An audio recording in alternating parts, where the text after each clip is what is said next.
New England, they blew that big lead at halftime against Buffalo. They clinch a playoff spot with a win tonight. They're the only team that's unbeaten on the road this year.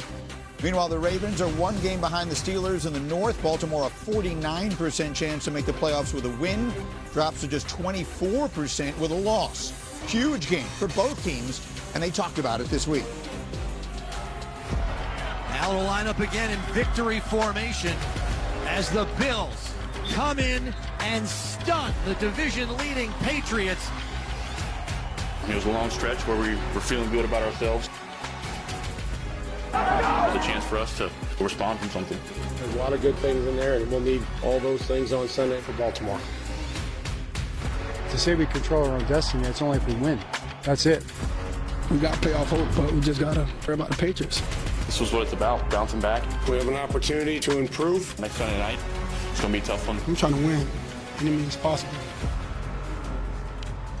So it's a fascinating game in so many ways, and obviously for that man who has not looked like himself for so much of the season. But Tedy, I think it starts with what in the world happened to the Patriots in the second half last weekend. What, if any, carryover do you expect it to have to tonight? Yeah, I think the biggest problem the Patriots had last week, I mean, there's some certain players in this league, no matter what the score, they're never dead.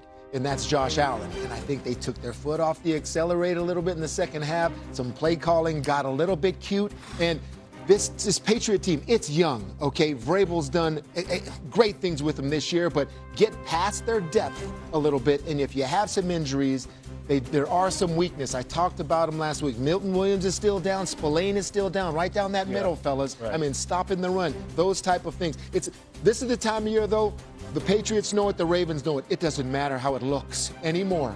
Get the win any way you can to stay alive in the playoffs. That's what both of these teams are looking for. You know, I think you're just going to get really a pissed-off New England Patriots team because what we saw in the first half and the team that we saw in the second half was two totally different teams. And one thing that I said last week was the Patriots coming off the bye. How would they look with four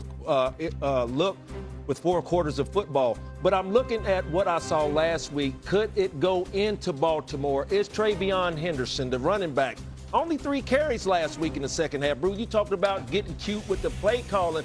This man, the only highlight was the big run last week in the second half. But if you go 4 quarters, they didn't rely on the run game. They didn't rely on Travion Henderson because I think that a game like this, Lamar Jackson and Derrick Henry, to be able to slow the game down, to keep this Patriots defense on the field because of those injuries today. I like what I see. I'm waiting to see if this running game can go for 4 quarters. I tell you what, I mean, I've been on Vrabel as like this is the coach of the year, and Josh McDaniels, phenomenal job of coaching. Coaching let that team down last week. Yeah, no doubt. 100% let it down. You had 3 rush attempts in the second half when you're up by, 20-something nothing, and you had 3 rush attempts. That's absolutely absurd. And Josh McDaniels knows better, so does Vrabel. They got to be kicking themselves after giving this thing away. But they're facing the Ravens so they can get right. Oh, yeah? Be careful. Be careful. Because you talk about the kid, the defense tackle not being in there. Milton Williams, Milton Williams. Mm-hmm. They haven't been worth a darn of stopping a run since he's left. Yeah. And now Spillane's out. So I expect a ton of Derrick Henry. All right? And here's what I don't expect. Lamar Jackson. Mm-hmm. Lamar Jackson is not even close to being the quarterback we've seen in the past.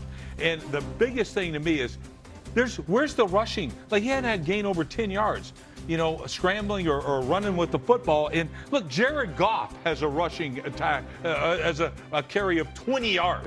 Yeah. Where the hell has Lamar Jackson been? He didn't. He's not there. I hear you, and he's obviously been injured and playing through, injuries each week, missing practices. But he didn't really have to run the ball last week. I mean, this is an offense. They ran the ball for over 10 yards a carry last week against the Bengals, right? 24-0. So hopefully he's a little healthier. But I do think they're going to need him today, right? Especially against this Patriots defense. And I think this is going to be an old school type of game. I mean, these are 2 teams, especially offensively, that pride themselves on running the football. I think the Patriots are sick over last week. I mean, they had 3 rushing touchdowns in the first half.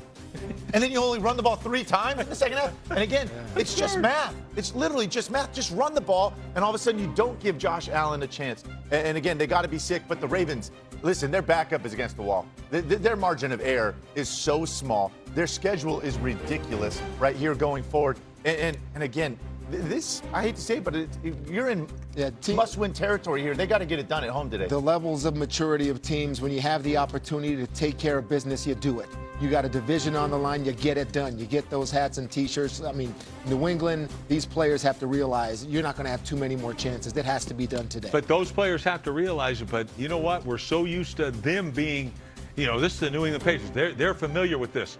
Not this group. Yeah, it's a different group. Yeah, Rex, you're right. It's a different group. Baltimore's familiar with it, and New England isn't. And that's where I'm going to lean on the championship medal or the playoff medal of the Baltimore Ravens in this one here. Look, this game's not played on paper. All right, this is about it. Baltimore, I get it. They had their best defense performance. They had a shutout last week against Cincinnati, albeit they got the ball drove all over them, but they still had the shutout. Yeah. So to me, now we're going, it's late in the season. This team's been there before, where New England quite honestly hasn't. On an encouraging note, their pass rush looked much better last week. That's the Baltimore Ravens. They actually got disruptive, caused some turnovers, got some takeaways. And if they do that today, they got a chance. If the Ravens lose this game, they'd be putting themselves in a position where they might have to win at Green Bay next week. Otherwise, the final week of the season might mean nothing. Let's show you what it is. The Ravens are 1 game behind the Steelers in the North, 3 weeks to go. There's a good chance Week 18 will decide the division. If Baltimore wins tonight and the Steelers lose against the Lions, then frankly next week's games don't mean anything. The winner of Week 18 would take the North. But again, if the Ravens lose this game, sounds like to you. Yeah, he's talking like a man that's done. And it's what a career. What an honor to watch him. I'll say it right now, even before his announcement, that player in Travis Kelce gave us so much joy watching him. Myself as an analyst, one of the best tight ends I have ever seen. Ultimate champion. You hear him speak right there, it just sounds like a winner. Yep. Yeah, no, there's no question. The only thing that is too bad in this, you'd love to see him that last game go off the field with his quarterback, Patrick Mahomes. Unfortunately, that's not the way it's going to be. But, man, this guy, I mean, it's a first ballot Hall of Fame player, but the energy and passion he brought to that organization, man, I mean, if this is it, man, good for you. Yep. For the record, he's not officially announced that he's going to retire. It certainly did sound like he was leaning in that direction. That said, Alex, you know that team, you know that organization, you know these people well. They will rebuild around Patrick Mahomes. Do you believe this is a total rebuild, or is this, a little remodeling and we got to do the upstairs bathroom kind of thing? Yeah, what are we looking at? Yeah, this is a minor little facelift thing. Like, listen, this isn't a bunch of work they're going to have to do. They don't need to blow this thing up at all. They've invested a ton in this young offensive line, and obviously the key thing here is obviously Patrick, right? 30 years old. This guy is several years still in his prime. Going to come back. I think they keep this thing together. I think there are going to be some changes, though, right? There are some aging pieces on that roster that I think they're going to have to do. And the thing for me that I think that's really been missing, especially from them offensively, and I just think back to, signature Andy Reid offense, even going back to Philly, Brian Westbrook, this receiving threat running back out of the backfield, a guy you could get in matchups. When he came to Kansas City, Jamal Charles, right? This guy was unstoppable. You could get him on linebackers, obviously dynamic. Play could be explosive. They just haven't had that element there, and I would love to see them, right? Obviously, Querim Hunt, aging.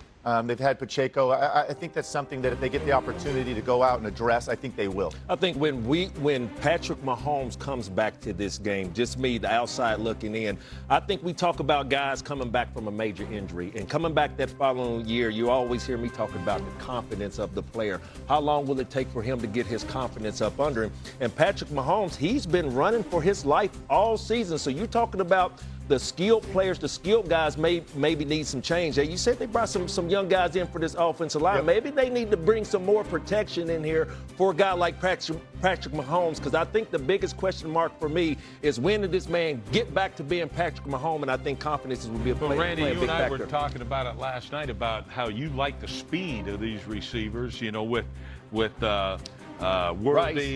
Rice, yes, and Hollywood Brown. Right. They got speed.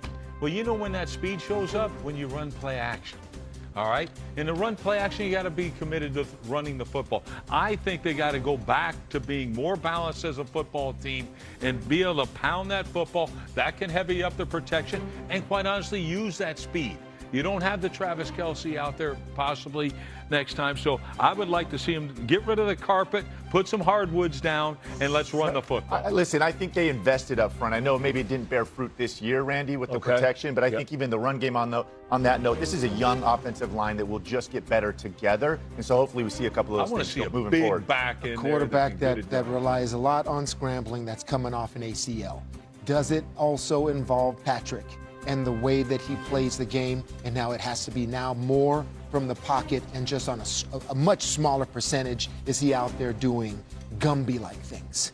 If he's going to make a run at Brady, he's going to need a whole second act. He's going to need to stay healthy through the entirety of that.